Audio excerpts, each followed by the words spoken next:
नमस्कार दोस्तों, मैं प्रशांत कौशिक संवाद इंडिया के मंच पर आप सभी का हार्दिक स्वागत करता हूं, हार्दिक अभिनंदन करता हूं, हार्दिक अभिवादन करता हूं। आप सभी जानते हैं कि इस समय देश में राजनीतिक सक्रियता लगातार हर पार्टी की बढ़ गई है और सभी राजनीतिक दल आने वाले लोकसभा चुनाव 2024 की तैयारियों में लग गए हैं और साथ ही विधानसभा के चुनाव होने हैं, उसमें मध्य प्रदेश प्रमुख एक राज्य है। मध्य प्रदेश की राजनीति को लेकर भी तमाम तरह की राजनीतिक सक्रियता और कसरतें राजनीतिक दल लगातार करने लगे हैं और आज उसी संदर्भ में प्रधानमंत्री नरेंद्र मोदी जी का भी मध्य प्रदेश का दौरा है। हालांकि बारिश की वजह से उनके कुछ प्रोग्राम में तब्दीली आई है, लेकिन उसके बावजूद भी आज एक तरह से उन्होंने मध्य प्रदेश के आगामी विधानसभा चुनाव का आगाज कर दिया है अपनी अपने वहां दौरे से। इसको लेकर तमाम तरह की जो कयास है, राजनीतिक कयास सभी राजनीतिक दल लगा रहे हैं और कांग्रेस कमलनाथ के जी के नेतृत्व में वहां पर अपनी जो भविष्य की संभावनाएं, विधानसभा चुनाव की संभावनाओं को लगातार आगे बढ़ाने के प्रयास में। वहीं मुख्यमंत्री शिवराज सिंह चौहान जी भी अपने कार्यों की उपलब्धियां लोगों तक बताकर और प्रधानमंत्री जी के आज दौरे से अपनी उन्होंने चुनावी जो उनकी सक्रियता है, जो संभावना है, उसको और अधिक बल देने का कार्य किया है। समाज इंडिया के मंच पर आज की हमारी चर्चा में बहुत ही देश का वरिष्ठ पैनल जुड़ा हुआ है। हमारे साथ सुनील शुक्ला जी हैं, जो कि देश के जाने माने वरिष्ठ पत्रकार हैं, और हरी जोशी जी का मैं स्वागत करता हूं, जो हमारे आज मंच पर जुड़े हुए हैं और बहुत ही वरिष्ठ पत्रकार हैं देश के। साथ ही पंकज सोनी जी हमारे साथ मध्य प्रदेश से जुड़े हुए हैं इस समय, और पंकज जी भी बहुत वरिष्ठ पत्रकार हैं, अनेक वर्षों का पत्रकारिता का उनका अनुभव है। और साथ ही मध्य प्रदेश की राजनीति में क्या उतार-चढ़ाव इस समय आ रहे हैं, उसके बारे में वह अपने विश्लेषण से हमारे सामने वहाँ की पूरी जो राजनीतिक परिस्थितियाँ हैं, उसको प्रस्तुत करेंगे।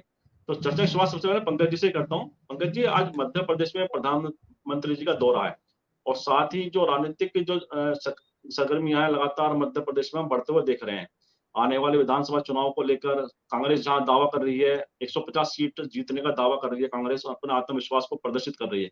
वहीं शिवराज सिंह चौहान भी लगातार अपनी सरकार की जो उनकी कार्य हैं उसको बताकर उन्हें सरकार में आने का दावा कर रहे हैं। अब क्या लगता है कि वर्तमान परिस्थितियां क्या इशारा कर रही हैं मध्य प्रदेश की राजनीति को लेकर? पंकज सोनी जी। प्रशांत जी, बहुत धन्यवाद, आपने मुझे मौका दिया बोलने के लिए। और मैं पैनल के सभी लोगों को प्रणाम करता हूं और आपके जो दर्शक हैं सभी का अभिवादन करता हूं। इस समय मध्य प्रदेश में जो है मानसून की शुरुआत हो गई है। काफी तेजी से पिछले 2 दिनों से बारिश हो रही है और आज मध्य प्रदेश में जो देश के प्रधानमंत्री हैं नरेंद्र मोदी, उनका भी आज दौरा है यहाँ पर। तो जिस तरीके का जो मध्य प्रदेश का सिनारियो है, वहाँ पिछले करीब 19 साल से शिवराज सिंह चौहान की सरकार है। और जिस अब जो दौर है नया, उसमें जिस तरीके की हवा चल रही है, उसमें अगर हम देखें तो भाजपा जो है वो कहीं अपने से ही लड़ती नजर आ रही है। क्योंकि कांग्रेस तो बहुत लंबे समय से एक नेपथ्य में है कि वो बिल्ली के भाग से जिस तरीके से सिक्का फूटता है, उसका इंतजार में लगी रही। लेकिन अब जब देखा कि स्थितियां नहीं बदल रही हैं, तो कांग्रेस ने कमर कस ली है। लेकिन जो भाजपा की जो असली लड़ाई है, वो अब उनके भीतर ही चल रही है। जिस तरीके से ज्योतिरादित्य सिंधिया के आने के बाद एक अलग गुट भाजपा में बन गया है, उसके बाद जो असंतुष्टों का एक गुट बन गया है, तो भाजपा कहीं अपनों से लड़ती नजर आ रही है। आपको अभी ये भी बता दें कि मध्य प्रदेश में जो जिस तरीके से देखा जाए कि कहीं ना कहीं भाजपा जो अपने आप को बैकफुट पे महसूस कर रही थी, तो उस पे उन्होंने एक लाडली बहना योजना बनाई है, जिसमें 1,000 रुपए देने की घोषणा की है। तो इसका भी एक जो सीक्वेंस बना कि वहां कांग्रेस ने भी 1,500 रुपए देने के बाद कहा कि हम महिला सम्मान के तहत महिलाओं को 1,500 रुपए देंगे जो बहने। तो इसके बाद फिर शिवराज सरकार ने इसको आगे बढ़ाते हुए ये घोषणा 3,000 तक ले गए। तो ये जो दिखाई दे रहा है, उसमें कहीं ना कहीं भाजपा मास्टर स्ट्रोक खेलती नजर आ रही है कि लाडली बहना योजना से वो एक मास्टर स्ट्रोक खेला चाहती है। लेकिन कहीं ना कहीं उसमें ये दिखाई भी दे रहा है कि कहीं ना कहीं भाजपा जो है अब आखिरी दांव अपना खेल रही है इस चुनाव में। जी प्रशांत जी। जी, जी, आपने जैसे कहा कि जो मुख्यमंत्री हैं शिवराज सिंह चौहान, वे लाडली बहना के जो योजना है उसके द्वारा वे कहीं ना कहीं लोगों को बीच में अपनी जो भूमिका है उसको मजबूत करने की दिशा में कार्य कर रहे हैं। वहीं कमलनाथ जी के नेतृत्व में जो कांग्रेस पार्टी है, वह भी ऐसी घोषणाएं लगातार कर रही है, महिलाओं को केंद्रित कर, छात्रों को केंद्रित कर, और जो महंगाई के मुद्दे हैं उसको वह बड़ा एकदम से प्रमुखता में लाने की कोशिश कर रहे हैं। तो हरी जोशी जी, आपको क्या लगता है, जो पंकज जी ने कहा कि वर्तमान परिस्थितियों में मध्य प्रदेश की चुनौती बीजेपी के लिए ज्यादा मुश्किल होती जा रही है लगातार, क्या लगता है आपको? देखिए, मध्य प्रदेश में भारतीय जनता पार्टी अंतर्कलह से जूझ रही है, ये बात सही है। अभी पंकज जी ने बताया, और साथ ही उन्होंने कहा कि लाडली योजना जो है उसको वो हाइप देकर, प्रलोभन देकर, रेवड़ियां बांटकर वो फिर से सत्ता में आना चाहती है। साथ ही हमेशा उनके पास एक करिश्मा है जिसका नाम है मोदी मैजिक। वो भी अगर जीतता है तो मोदी मैजिक होता है, और हारता है तो वो फिर उस सूबे का हार होती है। कर्नाटक में आपने देखा पूरा कमान मोदी जी ने संभाल रखी थी, और वो हमेशा मतलब चुनावी मोड में रहते हैं। हमेशा उनका प्रिय खेल है आओ चुनाव चुनाव खेलें। तो वो अगर उनका बस चले तो वो पंचायत चुनावों में, ग्राम प्रधान चुनावों में भी सभा करने के लिए पहुंच जाए, क्योंकि ये स्थिति है। लेकिन अब क्या है,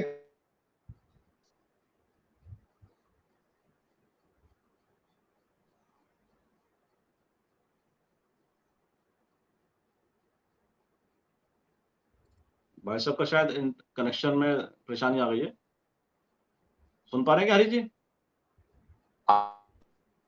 मेरी मेरी आवाज मिल रही है? हाँ जी, अब आई, अब आ बीच गई। में चली गई थी। हाँ, आ गई चली तो बोलिए। मैं कह रहा था जिस तरह केंद्र सरकार का वहां पर दिखाई दिया है लोगों को, महंगाई है और बहुत सारे मुद्दे हैं, साथ में उनके जो लड़ाने वाली राजनीति है, आदमी को आदमी से लड़ाने वाली राजनीति है, उसको भी जनता ने समझ लिया है। राम की मार्केटिंग भी करीब करीब पूरी हो गई है। मंदिर बचा है तो वो मंदिर का 24 से पहले लोकार्पण हो जाएगा। तो ये सारी चीजें हो गई हैं, उसके बाद भी मोदी मैजिक चल नहीं रहा है। वो बजरंग दल से बजरंग बली पर आते हैं, वो भी नहीं चलता है अभी उनकी। दरअसल ये शिवराज सिंह चौहान जितने असफल हैं मध्य प्रदेश में आज की स्थिति में, उससे ज्यादा असफल उनके जो सिरमौर हैं मोदी जी हैं। आप देखिए, आज मोदी जी वहां पर 5 वंदे भारत ट्रेनों को हरी झंडी दिखाने के लिए गए, और उनका एक रोड शो होना था 1.5 किलोमीटर का, वो रोड शो बंद कर दिया गया, रद्द कर दिया गया। बोले भारी बारिश के कारण ऐसा किया गया है, चेतावनी है बारिश की। जबकि परेड, लाल परेड मैदान है भोपाल में, वहां पर एक मेरा बूथ सबसे मजबूत, ये एक कार्यक्रम है जिसमें भारतीय जनता पार्टी के कार्यकर्ताओं के साथ में वो करीब 1 घंटा बिताएंगे। तो है क्या, जो अंदर से खबरें आ रही हैं वो ये है कि रोड शो के फ्लॉप हो जाने के घबराहट से उस रोड शो को रद्द किया गया है, वरना वो रोड शो बारिश में भी होता। और चूंकि उनके पास में अपना एक प्रचार तंत्र है, वो मीडिया को वैसे भी आजकल प्रचार माध्यम बोलते हैं, मीडिया नहीं रहा, प्रचार माध्यम हो गया है। तो वो कहता देखिए ये है मोदी मैजिक, बारिश में भी लोग खड़े हुए हैं, हाथ हिला रहे हैं, और क्या करिश्मा है, बारिश में भीगते हुए भी जनता देश के प्रधानमंत्री के इंतजार में खड़ी हुई है, वगैरह वगैरह वो कहते हैं। लेकिन चूंकि जनता हो आए तब कहे, अब जनता तो लाई जा रही है, वो भी नहीं जुटाई जा पा रही है स्थितियां, क्योंकि भीड़ कौन जुटाता है? भीड़ जुटाती है सरकारी मशीनरी, वो भी आज ही जा चुकी है इतने सालों में। अब सारे अधिकारी जो हैं वो लगकर आंगनवाड़ी कार्यकर्तियों को भेजते हैं, कोई बस का इंतजाम करता है, ठेकेदारों से कहा जाता है कि तुम्हें यहां से सागर से इतने भिजवाने हैं, तुम्हें यहां से उतने भिजवाने हैं, और फिर भीड़ एक जमा कराई जाती है कृत्रिम, और फिर वो लाखों की रैली होती है। अब अधिकारी बड़ा चतुर है, उसे ये दिखाई जब दे जाता है कि ये जहाज जो है वो इसमें छेद हो गया है, पानी भर रहा है, डूब सकता है, तो वो भी सबसे पहले मेढक जो है डूबने वाले जहाज से उछलकर दूर जाते हैं। तो इसी तरह मध्य प्रदेश की अफसरशाही भी अब पुराने तरीके से ये नहीं कर रही है कि उतना सहयोग करे, क्योंकि दबाव, उन्हें मालूम है कि भाई इतना ही दबाव है, अब कुछ महीने बचे हैं तो निभा लो, तो करें। इसी तरह अभी आपने देखा 22 तारीख को अमित शाह की एक रोड शो होना था, वो भी रद्द हुआ, और उनका वो था किस जगह था, खुली जीप में उन्हें घूमना था, 1.5 किलोमीटर का रोड शो था, वो उनका रद्द कर दिया गया। तो ये भी इसीलिए हुआ कि वहां पर भीड़ नहीं थी। कार्यक्रम भारतीय जनता पार्टी के बड़े नेताओं के रद्द हो रहे हैं। तीसरी बात यह, तो ये सरकार जो बनी थी वो मध्य प्रदेश में कांग्रेस के जो विद्रोही थे या बागी थे या द्रोही थे कांग्रेस के, उनको ज्योतिराव सिंधिया के नेतृत्व में धड़ा आया और उसने कांग्रेस की सरकार को गिराया और भारतीय जनता पार्टी को फिर से सूबे में स्थापित कर दिया। अब जनता इस बात को देख रही है कि हमने जनादेश किसे दिया और उस जनादेश का किस तरह से कत्ल किया गया।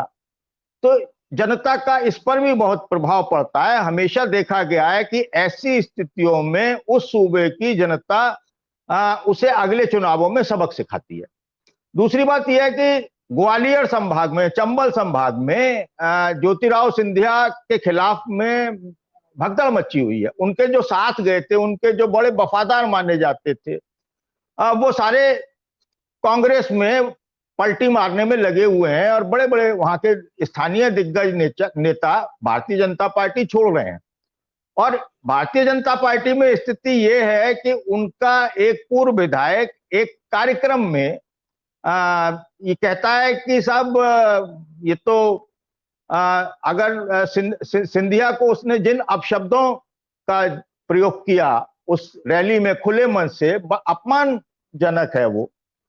और एक तरफ सिंधिया को बीजेपी के कार्यकर्ता और बीजेपी के पूर्व विधायक और बीजेपी के नेता नहीं पचा पा रहे हैं, दूसरी तरफ जो लोग कांग्रेस छोड़कर बीजेपी में सिंधिया के साथ गए उन्हें वो जगह और सम्मान नहीं मिल रहा है। और ऐसी स्थिति में भारतीय जनता पार्टी के लिए डगर बहुत कठिन है। और देखना है कि मोदी मैजिक चलता है या मामा की बहनें उनको उनके सम्मान रखती हैं। तो अब देखिए धीरे धीरे स्थितियां साफ होती जा रही हैं। बाकी सुनील जी बैठे हैं, वो विस्तार से बताएंगे। जी मैं सुनील जी के पास आता हूँ। सुनील जी, जैसे आपने सुना हरी जी को भी, और उन्होंने एक बड़ा महत्वपूर्ण विषय कहा कि ज्योतिरादित्य सिंधिया को लेकर जिस तरह से बीजेपी के नेताओं की प्रतिक्रिया सामने आ रही है, चाहे उसमें सांसद की प्रतिक्रिया हमने पिछले दिनों देखी थी और पूर्व विधायक की प्रतिक्रिया आई, तो बीजेपी के नेताओं की जिस तरह से वक्तव्य सिंधिया जी को लेकर आ रहे हैं, वह क्या बीजेपी के अंदर मचे घमासान का इशारा करता है? क्या सिंधिया जी जो पहले बीजेपी के लिए सरकार बनाने के संजीवनी बने थे, भाई आज उनके लिए सबसे बड़ी बाधा बन रहे हैं? क्या लगता है आपको सुनील शुक्ला जी? धन्यवाद प्रशांत जी। पंकज जी ने तो पूरी स्थिति साफ कर दी और जोशी जी ने पूरी स्थिति साफ कर दी कि मध्य प्रदेश में है क्या। सवाल है कि सिंधिया साहब बीजेपी में गए तो बीजेपी की सरकार बन गई। कम सीटें जीतने के बावजूद भी 2018 के चुनाव में 2018 में संभवतः 114 सीटें जीती थी कांग्रेस ने और 109 सीटें जीती थी बीजेपी ने। और कुछ समय सरकार चली, उसके बाद तोड़फोड़ हो गई और बीजेपी की सरकार बन गई। और आज स्थिति यह है कि और जो लोग गए थे बीजेपी में कांग्रेस से टूट करके, उसमें से कुछ लोग चुनाव हार गए बाई इलेक्शन, लेकिन ज्यादातर लोग चुनाव जीत गए, मंत्री भी बने। लेकिन वो एक सिनर्जी जो बीजेपी के साथ होनी चाहिए थी वो नहीं हो पाई, हो भी नहीं सकती। कि जो बीजेपी के नेता गुना ग्वालियर संभाग में लगातार महाराज के खिलाफ और महाराज की पार्टी के खिलाफ लड़ते रह रहे थे, उनको किनारे करके लोग नेता बन गए वहां, क्योंकि सरकार चलानी थी। तो वो सिनर्जी नहीं बन पाई जो आमतौर पर बननी चाहिए थी, क्यों दिक्कत भी उसमें थी। और वो स्थिति अब सामने आ रही है। सामने इसलिए भी आ रही है कि अब जो सरकार के सामने चुनौतियां हैं, वह चुनौतियां ज्यादा महत्वपूर्ण हो गई और लोगों को ये लगने लगा कि हो सकता है कि जनादेश फिर 2023 में बीजेपी को न मिले। बीजेपी को भी लग रहा है। अगर आपको ये नहीं लगता, अगर बीजेपी को ये लगता कि हम बहुत मजबूत हैं, तो जिस तरीके के कार्यक्रम इन्होंने शुरू किए, लाडली बहना प्रोग्राम इन्होंने शुरू किया, तीर्थाटन का प्रोग्राम इन्होंने घोषणा की और कांग्रेस के ऊपर हमले शुरू किए, कमलनाथ के ऊपर दिल्ली दंगे का आरोप गंभीरतापूर्वक उन्होंने लगाना शुरू किया, दिग्विजय सिंह के ऊपर इन्होंने हमला करना शुरू किया। आज बीजेपी मध्य प्रदेश में विपक्ष की पार्टी नहीं है, बीजेपी सत्ता में है। बीजेपी कांग्रेस की आलोचना करके अपने जन समर्थन को बनाए नहीं रख सकती। बीजेपी को शिवराज सिंह चौहान की सरकार को यह बताना होगा कि इतने लंबे समय तक सत्ता में रहने के बाद उसने मध्य प्रदेश के लिए क्या किया, मध्य प्रदेश की तरक्की के लिए क्या किया, मध्य प्रदेश में शिक्षा व्यवस्था हो, स्वास्थ्य की स्थिति हो, किसानों की स्थिति हो, उनको बेहतर करने के लिए क्या किया इन्होंने। जो रीवा संभाग के इलाके में तेंदू का पत्ता तोड़ने वाले मजदूर हैं और किसान हैं, उनके बारे में उन्होंने क्या किया? क्या मध्य प्रदेश की सरकार ये बताने की स्थिति में है? नहीं है। और उस एंटी इनकम्बेंसी और दूसरी तरफ संगठनात्मक कमजोरियां। शिवराज सिंह चौहान साहब को चुनौती देने के लिए कैलाश विजयवर्गीय साहब लंबे समय से घूम रहे हैं। नरोत्तम मिश्रा जी पहले से ताल ठोक रहे हैं। नरेंद्र सिंह तोमर साहब पर एक अलग दावेदार बने हुए हैं। बीडी शर्मा साहब एक अलग नेता है वहां। तो एक जो संगठनात्मक एकता बीजेपी के लिए, जिसके लिए बीजेपी जानी जाती थी, वो भी बिखराव की स्थिति है। उसमें भी वह संगठनात्मक ताकत नहीं, वो एकताबद्ध नहीं है जो बीजेपी की ताकत मानी जाती रही। लोग अब वहां शिवराज सिंह चौहान को रिप्लेस करने में लगे हुए हैं। तो एंटी इनकम्बेंसी, संगठनात्मक कमजोरियां, ज्योतिरादित्य सिंधिया के आने से जो एक ताकत बननी चाहिए तो उनके खिलाफ का आंदोलन और अन्य नेताओं, पार्टी के बड़े नेताओं में नाराजगी, वह बीजेपी की स्थिति को कमजोर करती है। अगर कैलाश जोशी का बेटा जो 3 बार का एमएलए है वह बीजेपी छोड़ करके कांग्रेस में चला जाता है तो यह अनायास नहीं है। कैलाश जोशी ऐसे नेता नहीं रहे हैं, वो तो जन्म से संघ के नेता रहे हैं और उनके घर में संघ के नियम सिद्धांत ही चलते रहे। अगर उनका बेटा भी चला जाए कांग्रेस में तो यह बिना वजह नहीं है। अगर 2-2, 3-3 पूर्व विधायक पार्टी छोड़ करके चले आवे और कांग्रेस में चले जाएं, ये भी बिना वजह नहीं है। ये लोगों को लगने लगा है कि वो शिवराज सिंह चौहान दोबारा जनमत संग्रह करने में, जनता का विश्वास जीतने में कामयाब नहीं हो पाएगी। आखिर सरकार क्यों नहीं बताती है कि जो लोगों के सामने जो व्यापम को लेकर के भ्रष्टाचार के आरोप लगे थे सरकार के ऊपर, वह कितने पाक साफ है? वो आरोप बेबुनियाद थे या अगर बेबुनियाद नहीं थे तो जो उनमें शामिल थे उनके खिलाफ कौन सी कार्रवाई की गई? किसानों की स्थिति को बेहतर करने के लिए आपने क्या किया? आप बिल्कुल ठीक है कि सड़कों की स्थिति आपने बहुत अच्छा कर दिया, कोई इसमें वजह नहीं है, लेकिन स्कूलों की स्थिति बेहतर करने में आपने क्या किया? जो सरकार, मध्य प्रदेश एक ऐसा राज्य माना जाता रहा है जहां शिक्षा पूरी तरह से राज्य के अधीन था, राज्य सरकार के ही संस्थान चलते थे, निजी संस्थानों को उतना प्रोत्साहन नहीं था और चूंकि कारपोरेट कल्चर नहीं था शिक्षा में, तो शिक्षा सस्ती भी थी। रीवा जैसे जिले में medical college, engineering college, polytechnic, ITI क्या नहीं था, विश्वविद्यालय सब मौजूद था वहां और पूरे रीवा संभाग की जरूरतों को पूरा कर रहा था। डिग्री कॉलेज, इंटरमीडिएट कॉलेज सब सरकार के थे, निजी कुछ भी नहीं था। लेकिन वह जो सरकारी संसाधन थे उसमें आपने निजी लोगों को प्रमोट करना शुरू कर दिया। शिक्षकों की बहाली कितनी हुई, कितनी नियुक्तियां हुई, सिंचाई के साधन कितने बेहतर हुए, जो आपके सरकार के आने के पहले कितना सिंचित क्षेत्र था और सरकार में आने के बाद उसमें कितनी वृद्धि हुई, वो भी बताने की स्थिति आप नहीं है। स्वास्थ्य की स्थिति आप कहीं भी प्रशांत जी, आप जो सीमावर्ती जिले हैं, जैसे आप इलाहाबाद में प्रयागराज में बैठ जाइए और आप पता कीजिए कि रीवा से, शहडोल से, सीधी से, सिंगरौली से, बैठन से आने वाले जो लोग हैं वह किस बात के लिए यहाँ रहे हैं? या तो संगम में स्नान करने के लिए आते हैं या अस्पतालों में दवा उपचार कराने के लिए आते हैं, बड़ी संख्या में। आप बनारस में जाके देख लीजिए कि मध्य प्रदेश से आने वाले लोगों की तादाद कितनी है। तो जो आपका स्वास्थ्य संबंधी ढांचा था वो चरमरा गया। आया आपने उसको सशक्त करने की कोशिश नहीं की। जो प्राथमिक स्वास्थ्य सेंटर्स थे, पंकज जी और बेहतर तरीके से बताएंगे, बहुत मजबूत बना है। मैंने खुद अपनी आंख से देखा। कि ग्रामीण स्तर पर स्वास्थ्य सेवाएं उपलब्ध होती थी। आज वहां की स्थिति देख लीजिए आपने क्या किया। तो आप सरकार में रहने के बाद आप यह नहीं कह सकते हैं कि दिग्विजय सिंह के ऊपर कितने आरोप हैं, आप यह नहीं कह सकते हैं कमलनाथ के ऊपर कितने आरोप हैं, और आरोप अगर उनके ऊपर हैं तो अपने खिलाफ कार्रवाई क्यों नहीं की आपने? ये आपको 2023 में याद आ रहा है? अब सरकार में है, सरकार आरोप लगाने के लिए थोड़ी होती है, सरकार कार्रवाई करने के लिए होती है।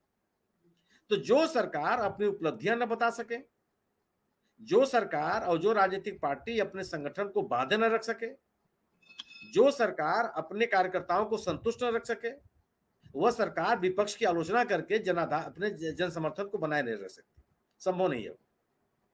तो एक एंटी इनकम्बेंसी की स्थिति बनी है वहां पे मध्य प्रदेश में, और वह एंटी इनकम्बेंसी को रोकने के लिए मोदी जी के चेहरे का उपयोग किया जा रहा है। वो कितना कामयाब हो पाएगा वह समय बताएगा, लेकिन कर्नाटक में वो कामयाब नहीं हो पाया। और जो पोलराइजेशन की, ध्रुवीकरण की राजनीति में वो सफल नहीं होने वाली है। आप लोगों के रोजी रोटी के साथ खिलवाड़ करके ध्रुवीकरण की राजनीति नहीं कर सकते। हमारी जो रोजमर्रा की जरूरतें हैं अगर वो मेरी पूरी हो जाए, मेरे पास सामाजिक सुरक्षा है, मेरे वृद्ध माता पिता को सामाजिक सुरक्षा है, मेरे बच्चों के लिए बेहतर शिक्षा की व्यवस्था है, जरूरत पड़ने पर चिकित्सा व्यवस्था है, मेरी लाइफ में गुणात्मक परिवर्तन करने के लिए सरकार के तमाम योजनाएं हैं, महंगाई की स्थिति नियंत्रण में है, जो चीजें हम चाहते हैं मुझे समय से मिल जाती हैं और मैं उचित दामों पर मिल जाती हैं। और अगर ऐसा नहीं है तो सरकार ध्रुवीकरण की राजनीति से लोगों को अपने साथ नहीं जुड़े रख सकती, संभव नहीं है वो। और रोजी रोजगार के लिए सरकार ने क्या किया है, इसके पास कोई जवाब नहीं है।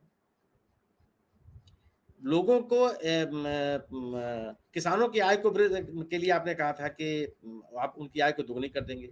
कृषि की लागत को कम करने के लिए सरकार ने क्या किया, सिंचाई की दर कम हो गई, सस्ते कीमतों पर बीज उपलब्ध होने लगी, सस्ते कीमतों पर और सुलभता के साथ खाद उपलब्ध हो गई, नहीं हुई। तो किसका खामियाजा कहां जाएगा? क्या इसके बावजूद भी लोग आपके ध्रुवीकरण की राजनीति को स्वीकार कर लेंगे? तो बीजेपी सरकार के सामने चुनौतियां हैं। सरकार के खिलाफ लोगों में असंतोष, बीजेपी की संगठनात्मक कमजोरियां, राजनीतिक विफलताएं और केंद्र सरकार का एंटी इनकम्बेंसी, ये इन्होंने मिल करके एक अलग तरह का राजनीतिक माहौल बनाया है।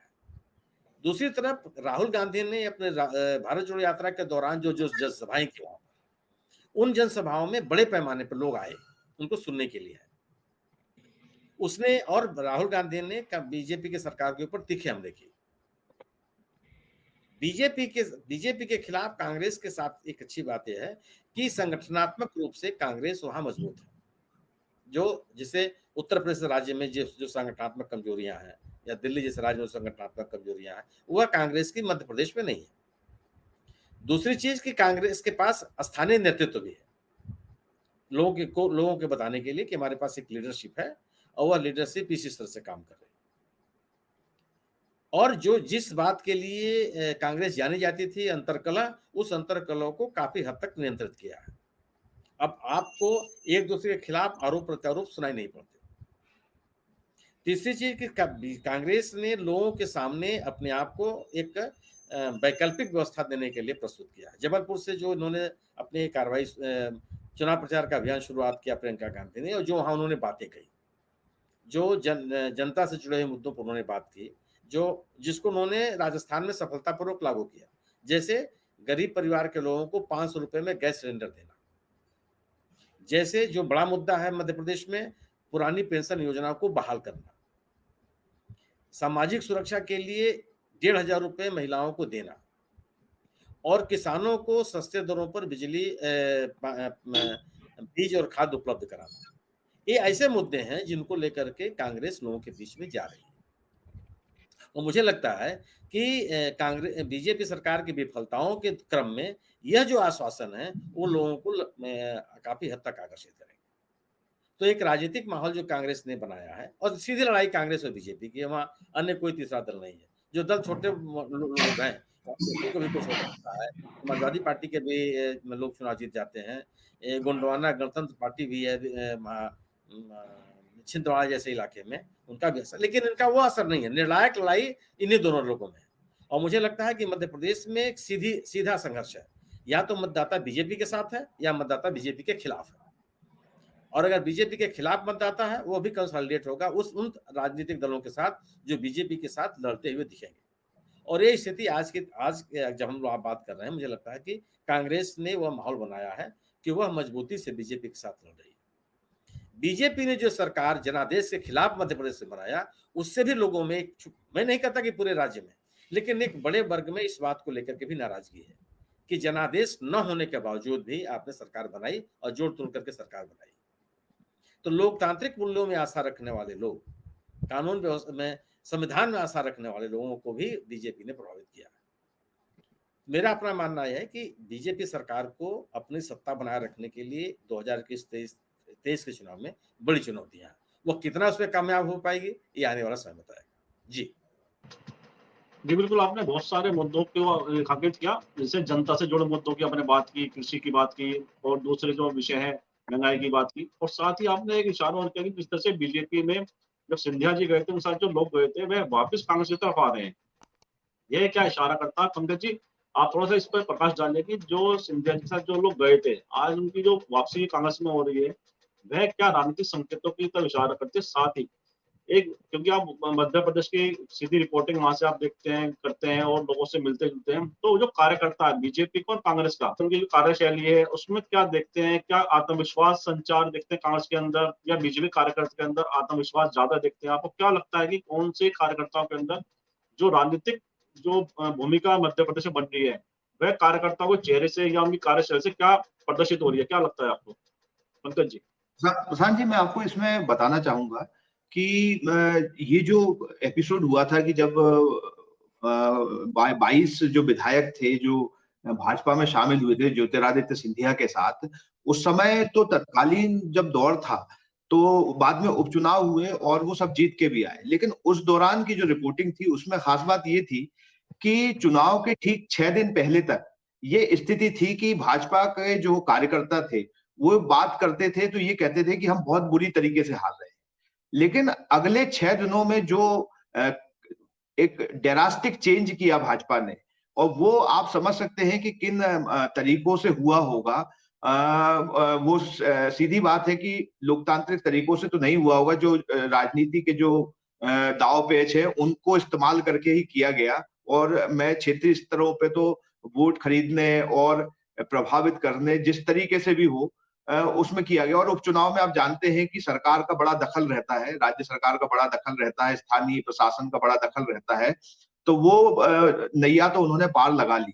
लेकिन जो जीतने के बाद की स्थितियां थी वो तकरीबन जो संगठन के अंदरूनी क्षेत्रों में जो स्थितियां हैं, जैसे जैसे जो स्थानीय नेता थे और जो पहले के जो पार्षद रहे, जो विधायक रहे, उनको जैसी तवज्जो मिलना कम हुआ, या जो कांग्रेस से भाजपा में आए थे जो फिर बाद में मंत्री पद से भी नवाजे गए, तो इन लोगों ने अपना एक प्रभुत्व बनाना शुरू किया और उनकी जो स्टाइल थी वो कहीं ना कहीं फिर कांग्रेसी स्टाइल ही थी कि वो अपने ही पैटर्न पे काम कर रहे थे।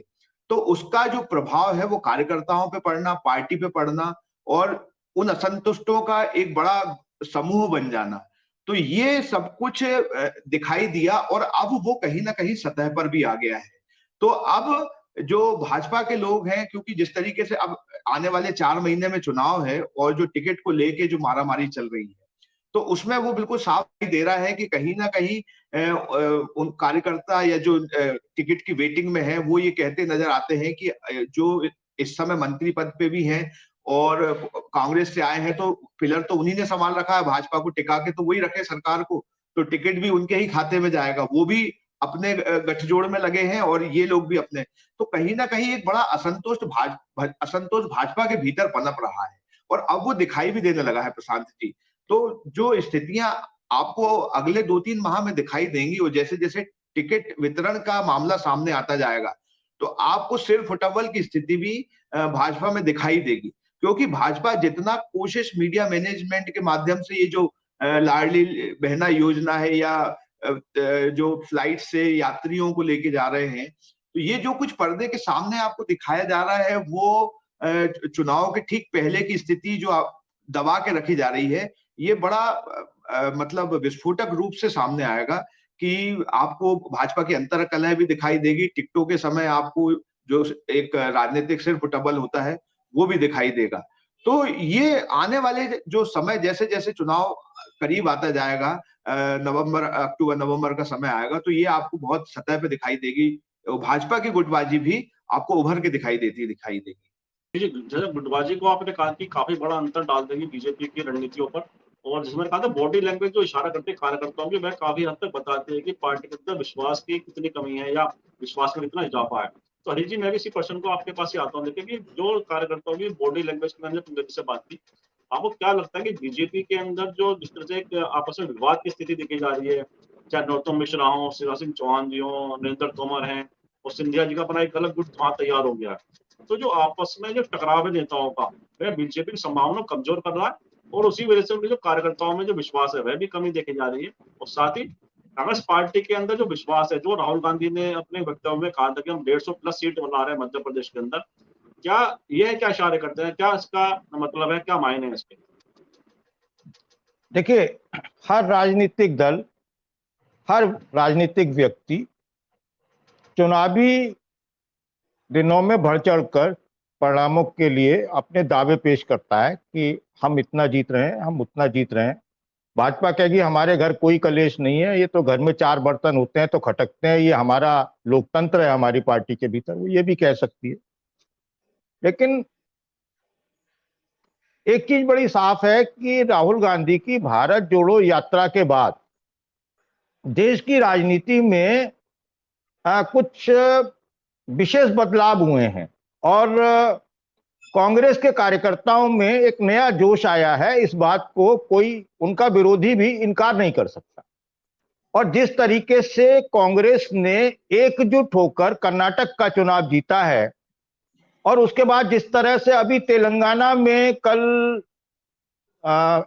केसीआर की पार्टी के लोग भारी मात्रा में वहां पर कांग्रेस में शामिल हुए हैं, जिस तरह मध्य प्रदेश में ग्वालियर संभाग में सिंधिया के साथ गए लोग और बाकी कुछ कैलाश जोशी जी के सुपुत्र आए हैं, तो वो इस बात को दर्शाता है कि कहीं ना कहीं एक बयार है देश में, मतदाताओं के बीच वो कांग्रेस की तरफ बह रही है, संभावित है। और इसी को देखते हुए, क्योंकि ये मौसम वैज्ञानिक जो होते हैं वो बड़े चतुर खिलाड़ी होते हैं, राजनीति के भी मौसम वैज्ञानिक होते हैं, वो फौरन अपना एक किनारे से दूसरे किनारे पर अपना जहाज ले जाकर शिफ्ट कर लेते हैं, दूसरे जहाज में बैठ जाते हैं। तो ये सारी चीजें ये दर्शाती हैं कि कांग्रेस जो है वो उसका उदय काल शुरू हो रहा है।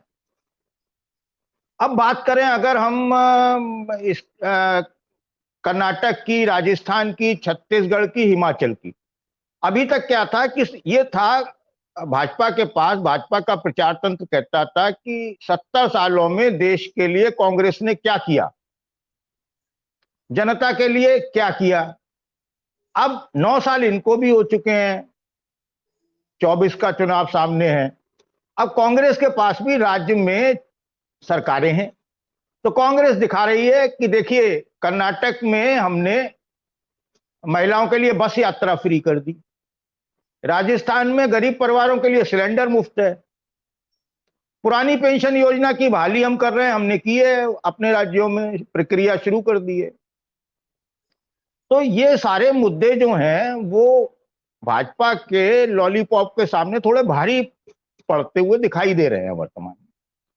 अब चुनाव आते आते तक स्थितियां क्या रहती हैं, क्योंकि बहुत सारी चीजें चुनाव में और भी होती हैं जो इफेक्ट डालती हैं। जैसे पिछली बार जो कांग्रेस और भाजपा के बीच में जो कुछ पार्टियां थी जिन्होंने 3-4% वोट उड़ाया, वो कांग्रेस का ही वोट उड़ाया था, उससे उनकी 30-35 सीटें कम भी रह गई थी।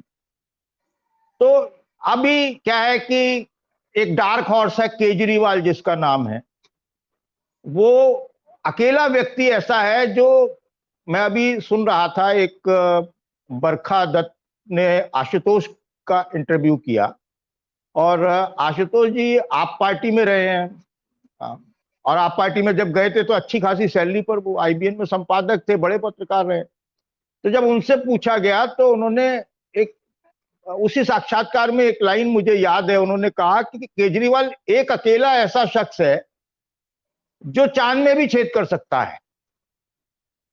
तो ऐसे ऐसे लोग जो कभी भी मतलब किस तरफ ले जाते हैं, हालांकि केजरीवाल पूरी तरह एक्सपोज हो चुके हैं, बहुत सारी चीजों में एक्सपोज हो चुके हैं, और पटना की बैठक के बाद वो जिस तरीके से गए हैं और उसमें उनकी काफी नेकनामी हुई है, और लेकिन चुनाव में अभी क्या असर होगा इसका, ये चीजें अभी भविष्य के गर्भ में है कि ऊंट किस करवट बैठता है, और ओवैसी कितना वोट काटने के लिए आते हैं या उनको कितना मत हासिल होता है।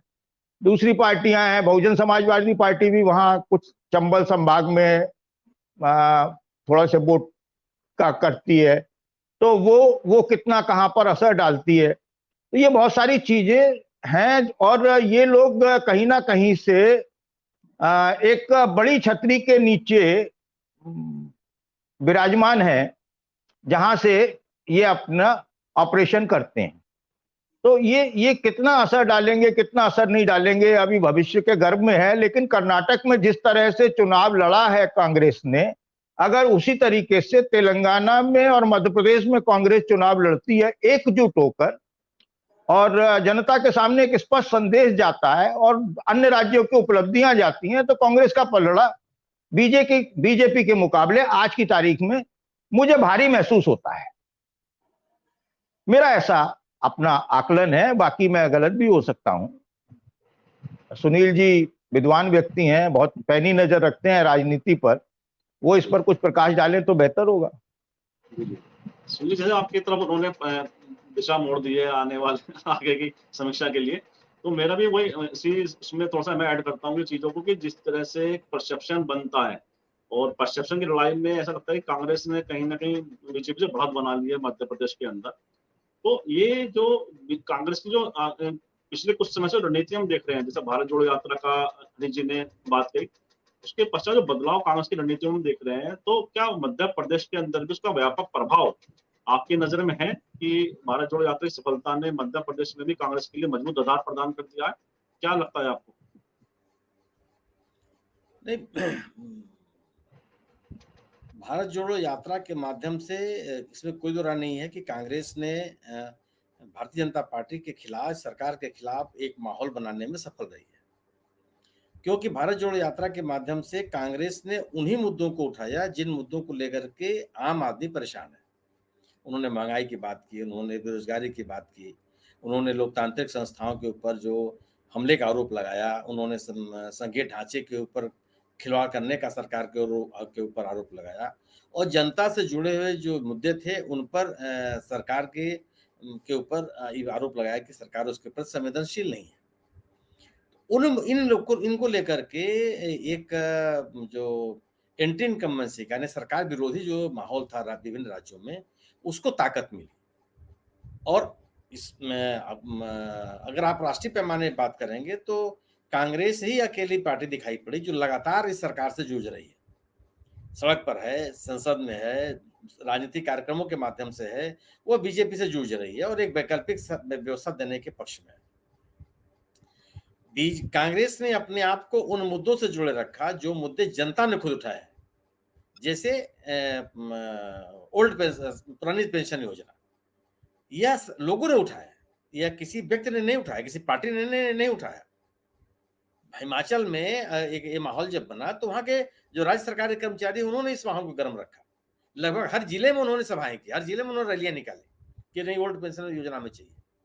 अग्निवीर को लेकर के लोगों के मन में नाराजगी वहां पे आई, वो लोग हर जिले में उन्होंने जुलूस निकाले, प्रदर्शन किए। उन मुद्दों के साथ कांग्रेस ने अपने आप को जोड़ा, और चूंकि जनता के बीच से उठे हुए मुद्दे थे, इसने लोगों को प्रभावित भी किया। इसके अलावा सरकार के ऊपर जो महंगाई और बेरोजगारी जैसे मुद्दे को लेकर संवेदनशील न होने का आरोप लगाया गया, वह सरकार के ऊपर चस्पा होता चला गया। महंगाई दिन पर दिन बढ़ती चली गई। लोगों को अपना, महंगाई एक ऐसी चीज नहीं है ना कि जिसको आपके लिए कोई भौतिक शास्त्र का आपको सवाल हल करना पड़ेगा। ये तो रोज आप महसूस करते हैं कि दवाएं कितनी महंगी मिल रही हैं, कपड़े की क्या स्थिति है, खाने पीने की चीजें कितनी महंगी हैं, यातायात कितना महंगा हो गया। अब सोचिए आप कि आप वंदे भारत गाड़ियां चलाते हैं, क्या वंदे भारत गाड़ी आम यात्री के लिए है? ये रेल की कल्पना क्यों की गई कि यह सर्वाधिक सुगम और सबसे सस्ता यातायात का माध्यम है, और उसको भी आपने प्रीमियर क्लास बना दिया। भारत जोड़ो वंदे भारत ट्रेन, क्या आप सोच सकते हैं कि जो सामान्य किसान है वो उस पर यात्रा कर लेगा? वो जितना किराया आप भोपाल से दिल्ली जाने के लिए सामान्य गाड़ियों में देते हैं, उससे कितना ज्यादा कीमत आप देते हैं वंदे भारत योजना, वंदे भारत ट्रेन के लिए? ये तो सबके समझ में आता है ना। आखिर कौन सी वजह है कि वंदे भारत गाड़ियां को कई इलाकों में बंद करना पड़ा? आखिर कौन सी, अगर इन गाड़ियों में बैठने वालों की संख्या इतनी ही है और ये लोग इतना ही चाहते हैं इस गाड़ी को, तो आखिर इनके डिब्बों की संख्या कम क्यों की जा रही है? आप एट द 11th आवर भी वंदे भारत गाड़ी में टिकट क्यों पा जाते हैं? क्योंकि यह गाड़ियां इतनी महंगी हैं कि यह लोगों की अंतिम विकल्प बनती है। जब वो सामान्य ट्रेनों को ढूंढ लेते हैं, वहां अगर उनको रिजर्वेशन नहीं मिला तो चलो मजबूरी की यात्रा करनी है तो आप वंदे भारत में चले जाइए। लेकिन तब भी बहुत सारे लोग हैं जो इसका चुनाव नहीं करते क्योंकि उनके पहुंच के बाहर है। जो समूह अपने रोज बरोज की जरूरतों के लिए मोहताज है कि अपनी निहायत निजी आवश्यकताओं की पूर्ति कैसे कर पाएगा, वह इन प्रीमियम गाड़ियों में कैसे चल सकता है? तो अगर आप एक क्लास की चिंता करते हैं तो मैसेज आपसे छूटता है। आपने कहा कि हम नई गाड़ी नहीं चलाएंगे, बहुत अच्छी बात है साहब कि आप जो रेल का मजबूत ढांचा जो उसको हम मजबूत करेंगे, और आप चले आए वंदे भारत को लेकर के, और वंदे भारत में वो उसकी कीमत बढ़ती रहती है। आप उन गाड़ियों को लेकर के चले आए जिनका डे बाय डे उसका फिक्स रेट नहीं है। हम सफर गाड़ियों का नाम ले लीजिए आप, तो ये तो इससे आम आदमी तो प्रभावित नहीं होता। आम आदमी के लिए तो कार्यक्रम है नहीं। वो क्लास की आपने चिंता की, मास उपेक्षित, जन सामान्य उपेक्षित हो गया। तो आपको यह चिंता नहीं हुई कि किसान को हम सस्ते कीमत पर कैसे बीज दे दें, कैसे उसकी उपलब्धता सुनिश्चित करें। खाद को लेकर के कहां झगड़ा नहीं हुआ किसानों के बीच में, कहां प्रदर्शन नहीं हुए, लोग समय पर खाद पाने के लिए कहां नहीं भटके, सबके सामने है। वहां जो किसानों की उपज को बेहतर कीमत देने के लिए आपने कौन सी कार्रवाई की? कितने प्रतिशत सरकार कहती है कि इतने लाख, इतने करोड़, पता नहीं कौन सा टन हमने अनाज खरीद लिया। सवाल ये नहीं है, सवाल ये है कि उत्पाद का कितना प्रतिशत आपने खरीदा। अगर मध्य प्रदेश के किसानों ने 100 कुंटल अनाज पैदा किया तो कितने प्रतिशत आपने खरीदा? 20%, 30%, 40%, 50%, 70%, 80%, कितना खरीदा आपने? तब आप बता पाएंगे कि आपने किसानों को कितनी राहत पहुंचाई, उसकी उपज की कीमत आपने देने में कितनी आपने कोशिश की। इसका आप जवाब दे दीजिए। अगर किसानों की फसल बर्बाद हो गई किसी वजह से, बेमौसम बरसात से, बाढ़ से, सूखे से, किसी वजह से, उन किसानों को राहत देने के लिए आपने क्या किया? समय से राहत मिल जाए, जो किसान मांग रहा था वो उसको मिल जाए, उसकी भरपाई करने के लिए आपने क्या किया? और क्या इन चीजों की जवाबदेही के बगैर आप केवल कांग्रेस पे हमला करके आप पा सकते हैं जन समर्थन? मुझे तो नहीं लगता कैसा। कांग्रेस ने अपने आप को संगठित किया। आपने जो बात कही बिल्कुल सही है कि कांग्रेस ने मध्य प्रदेश में अपने राजनीतिक कार्यक्रमों को लगातार जारी रखा।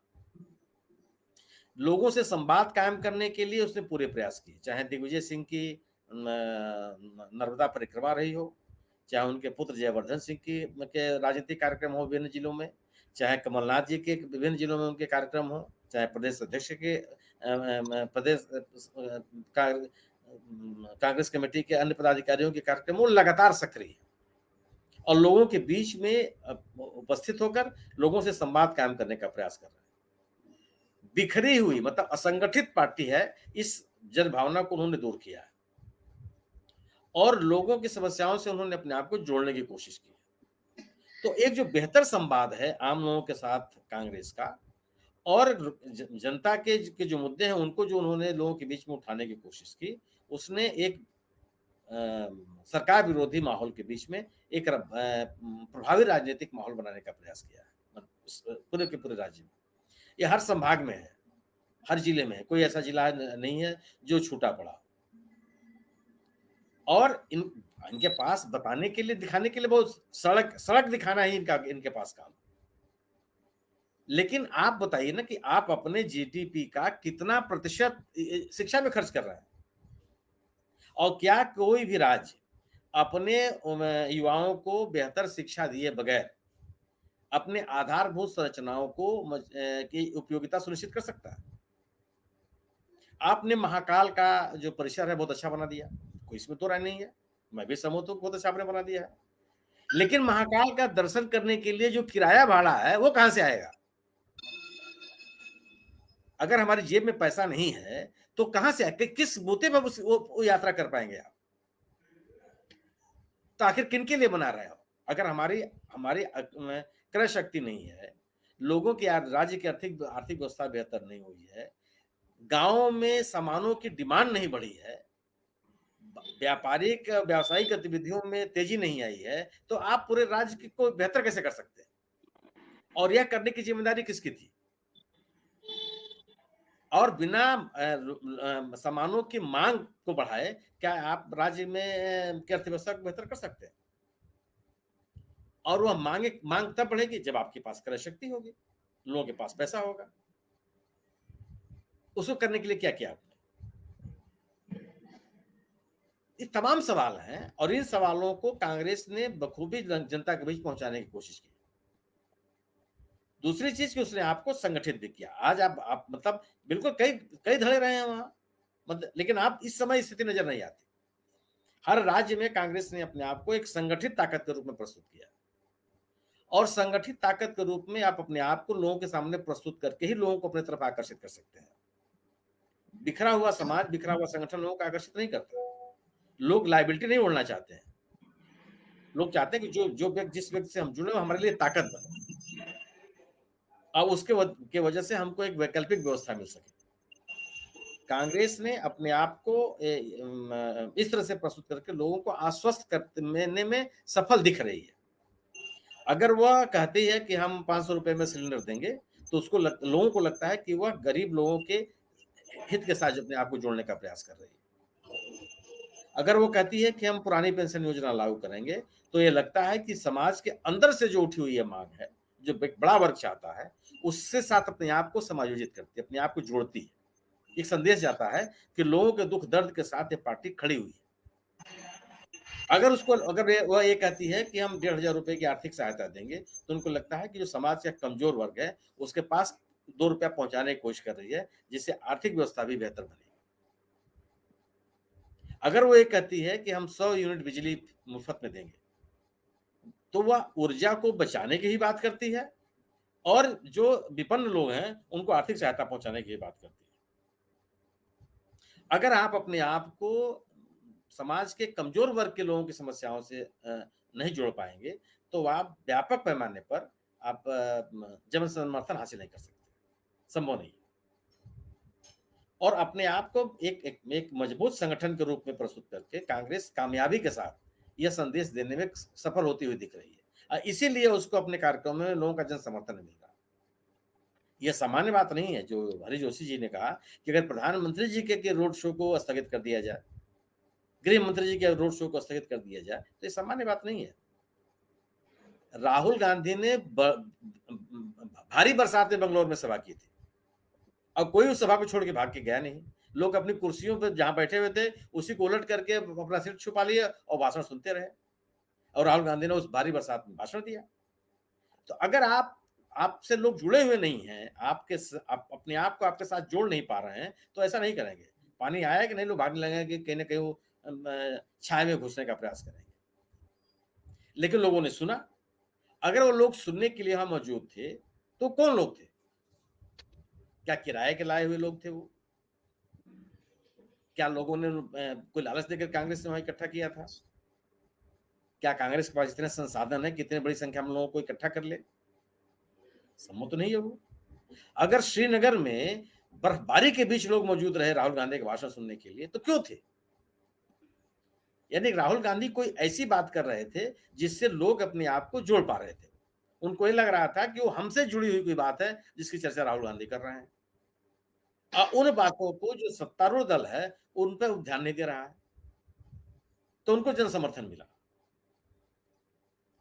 और यह काम कांग्रेस ने विभिन्न राज्यों में की है, जिसमें मध्य प्रदेश भी है। तो जो एक एंटी इनकम सरकार विरोधी जो माहौल है, उस माहौल का पूरा फायदा उठाने का प्रयास कर रही है कांग्रेस, और अपने आप को संगठित और एकताबद्ध एक राजनीतिक दल के रूप में प्रस्तुत कर रही है। अपने अंतर विरोधों को उसने दूर किया, और इसके विपरीत भारतीय जनता पार्टी में अंतर विरोधों को हवा मिल रही है। अगर चुनाव की घोषणा के पहले 1 दर्जन नेता पार्टी छोड़ के चले जाए, तो यह संदेश जाता है कि पार्टी में सब कुछ ठीक नहीं है, और छोड़ने वाले भी सामान्य लोग नहीं है, प्रतिष्ठित लोग हैं, पहचाने हुए चेहरे हैं, को मजबूत आधार देने में बहुत बड़ा योगदान किया है। तो एक संदेश तो जाता है। इन तमाम कोशिशों के बीच में कांग्रेस ने बीजेपी सरकार के सामने बड़ी चुनौतियां प्रस्तुत की। अब उसका काट कैसे बीजेपी लाएगी, वह बिना अपनी उपलब्धियों को बताए ला नहीं सकती है। अपने विरोधी की आलोचना करके आप और बिना अपने उपलब्धियों का बखान किए आप लोगों को अपने साथ जुड़े नहीं रख सकते। मुझे नहीं लगता, लोग जुड़े रह जाए तो अच्छी बात है। तो एक बहुत ही चुनौतीपूर्ण राजनीतिक स्थिति बनाया है कांग्रेस ने।